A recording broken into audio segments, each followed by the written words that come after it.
Alright, good day, hi and welcome. Here's the schoolie bus. Wow, what a day. I didn't get that big tree completely cut. I got tons of branches cut. But it was cold this morning. And what happened, what I thought was going to happen, happened. So this morning, unexpectedly, my buddy called me. He was trying to get to work.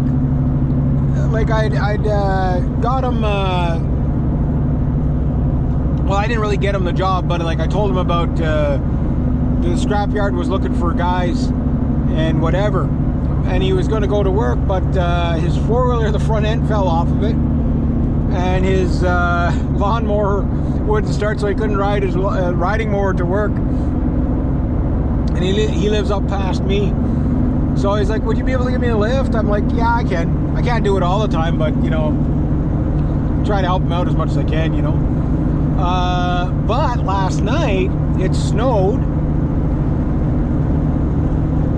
It's the 22nd of April and it snowed, and this morning it was like super duper frost. Now my chainsaws were in the car.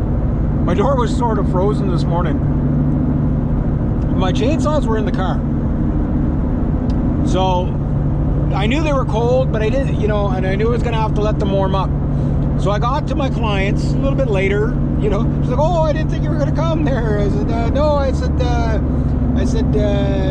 explained the situation that I, you know, helped out, but I told her, like, if it's really frosty like that, I usually, with saws, some saws, you can start them all year round. Other saws, you get one chance to start them in the morning, and that's it. And if you flood them, you're screwed, right? And the two of them started no problem. Old friend and the Echo, I call it the Echo. I called old friend, and the you know, mini beast, right? The little still. Got them both started, and I let them run for a little bit. I shut the still off, I think, too soon, right? So I didn't, you know, like I ran them and I let them idle. I thought for about 5 minutes would have been enough. I mean, it's not freezing cold, but it's just cold enough that when the saw's not really warm up, it doesn't restart as easy, and you're more likely to flood it. And you'd think it only happened to you only in like the dead of cold of winter, but it doesn't. There's just this humidity level that right around the 0 mark, which I find is the worst for starting stuff. Like dry cold, it'll usually start, but that little hint of damp, just kind of enough to just throw you off. You flood it before you start it, right? And of course I flooded Mini Beast. So with Mini Beast, it's kind of one of those saws that if you flood them, you might as well put him away for the day. It's just, he's one of those saws, once he's flooded, you wait an hour, you pull it again, and if you just make it worse. You know, either he goes or you make it worse. Now, you'd say, well, Red, just pull the plug out, dry it out, and put it back in. Yeah. I don't have the right size plug wrench. So that's not an option for me. But otherwise, yeah, that's what you would do. But again, you know, once I'm at work, you know, I'm there to work. I'm not there to fix my broken stuff, right? So last time it was the trigger let go, and this time is I flooded it. But old friend started, and it cut okay. I mean, it needs a new chain. There's no doubt about that. But it's cutting better, and I'm cutting like the pine. The pine I cut. Oh my God, that stuff was so dry. Those limbs, like I couldn't even get through the limb without it snapping. Like it was just yeah, like it was really. And the other pine beside it's dead. So I think all those 3 pines are probably gonna die.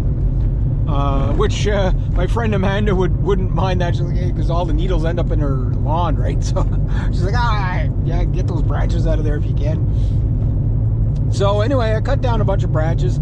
There was one that was tricky. I had to kind of tie it off on the well, because I don't want it to hit the power lines, and I was able to get away with it, and I did that. And then I chopped away at that one. So that big one that the dead one that I was going to go at, I have a couple of ways I'm going to go at it that should work. But I want mini beast for that one because I'm going to be up in the tree, right? So I was on the ladder a lot today with the saw. Got the pear tree finally disconnected from the roof. I was able to finally cut that chunk out once and for all. That was delicate. I hit the roof a few times, but whatever. It was just that plastic, whatever. But it's like, what do you do, right?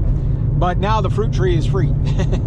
You know, free from the building, right? So, and we can stay on top of that. So if anything grows out that way, we can, you know, cut it off right away. If that, like, it's three main trunks. So if that trunk dies, well, then I'll take the whole thing away. But if we could save it. Some metal there. And then tomorrow, my aunt came and seen me. She's like, "Oh, Reg, can you come and get some metal?"